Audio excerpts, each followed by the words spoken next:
मैं गिरीश गौड़ जीजी जीवन परिवर्तन चैनल में आपका स्वागत है। आप देख रहे हैं जीजी जीवन परिवर्तन चैनल। अभी अभी आपने देखा झारखंड के मुख्यमंत्री शिबू सोरेन को ईडी ने गिरफ्तार कर लिया है। ईडी ने गिरफ्तार कर लिया है। उनको एक सम्मन, दो सम्मन नहीं, 10-10 सम्मन भेजे थे, लेकिन वो कभी हाजिर नहीं हुए।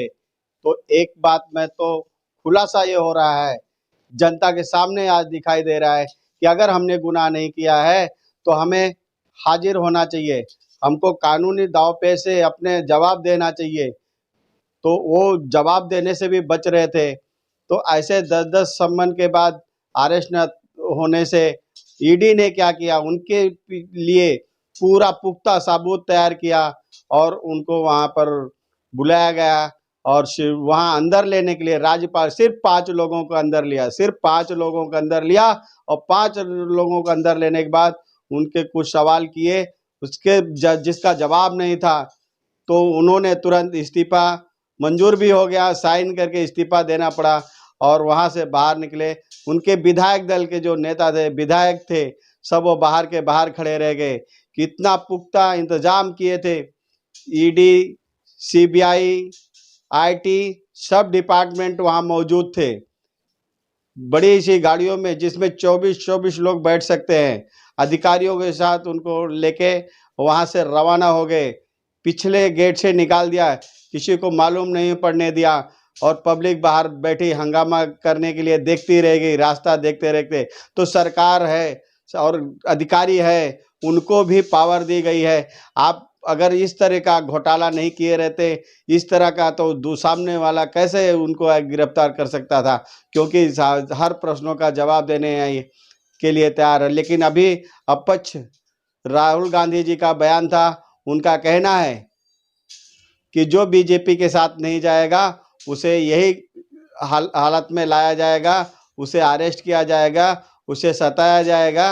लेकिन हमारा मानना है जनता के अंदर रह करके जनता के सवालात का जवाब देना आज के टाइम में मीडिया, हर पब्लिक देख रही है, क्योंकि आने वाला जो इलेक्शन होगा, कुछ 1 साल बाकी था। शिबू सोरेन ने बहुत ज़्यादा राज किया था झारखंड में और उन्होंने, उनका जो रहन सहन है, जो गाड़ी है, बंगले हैं, वो ऐसा लगता नहीं कि एक मुख्यमंत्री को जो सैलरी मिलती है वो 2.5 से 3 लाख का अप्रोक्सीमेटली रहता है। 3 लाख में भी इस तरह का वेशभूषा, गाड़ी, इस तरह के पोजीशन में रह नहीं सकता है। उनके तो जो कारोबार देखा गया तो करोड़ों, 1 करोड़, 2 करोड़, 10 करोड़ नहीं, हजारों करोड़ के मुताबिक सब दिखने लगे। तो ये चीज़ उनको भी डर सताया था कि मैं कहीं ना कहीं ईडी के फंदे में आ जाऊंगा, गिरफ्तार हो जाऊंगा। मुझे उन्होंने बार बार अपनी पार्टी के साथ मीटिंग वगैरह कर रहे थे, लेकिन ये सब कोई काम नहीं आया। कानून कानून होता है, संविधान संविधान होता है, कानून के दायरे में जब फंस जाता है तो किसी की चलती नहीं है। तो हम कहना चाहते हैं, हमारे देश के सभी नागरिकों को, सभी नेताओं को कहना चाहिए कि जब हम गलती नहीं करेंगे तो हमें सजा कौन देगा। ठीक है, मैं समझ सकता हूं कि दबाव होता है, प्रेशर होता है, लेकिन उसका फायदा तो आज बीजेपी उठाने के लिए तैयार खड़ी है। उसका फायदा आज उठाने के लिए बीजेपी तैयार खड़ी है, वो तो उसका फायदा उठाएगी।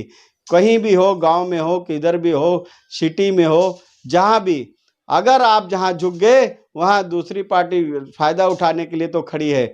वो तो हमेशा उस मौके की तलाश है। तो ये बीजेपी को बहुत बड़ा मौका दे दिया शिबू सोरेन ने, इन गलतियों की वजह से काफी साल राज करने के बाद, और अचानक मिनटों में गिरफ्तार करना एक मुख्यमंत्री को, ये भी बहुत बड़ा सवाल उठता है कि कुछ ऐसे बड़े कागजात हैं कि जिसके जवाब देना पुख्ता सबूत था, इसलिए वो चुप बैठे। नहीं तो क्या, जो इतना देश में राज किया हो, मुख्यमंत्री हो, एक कानूनी तौर पे उसको तुरंत अरेस्ट करना असंभव होता है, क्योंकि उसको सवालों का जवाब देना पड़ता है। कोई अधिकारी, चाहे वो क्राइम ब्रांच का हो, चाहे सीबीआई हो या ईडी हो, अगर किसी को गिरफ्तार करते हैं तो उसके पास पुख्ता सबूत होगा, नहीं रहेगा वो गिरफ्तार कर नहीं सकते, क्योंकि कोर्ट में जवाब देना है। कल 10:30 बजे उन्हें कोर्ट में अपील की है, 10:30 बजे कोर्ट अपना न्याय सुनाएगी। हो सकता है देखिए आपने देखा होगा 14 दिन का रिमांड भी देते हैं, वो भी पॉसिबल हो सकता है। तो कल 10:30 बजे का आप लोग इंतजार कीजिएगा और हम इसी चैनल पे फिर आपको अगला अपडेट दिखाते हैं। मेरे प्यारे मित्रों, मैं ज़्यादा समय का सहारा ना लेते हुए अपने 2 शब्द यहीं पर समाप्त करते हैं। आप देखते रहिए, हम अगला अपडेट आप तक पहुंचाते हैं। शिबू सोरेन इस समय ईडी के अंदर अरेस्ट है। मेरे प्यारे मित्रों, जय हिंद, जय भारत।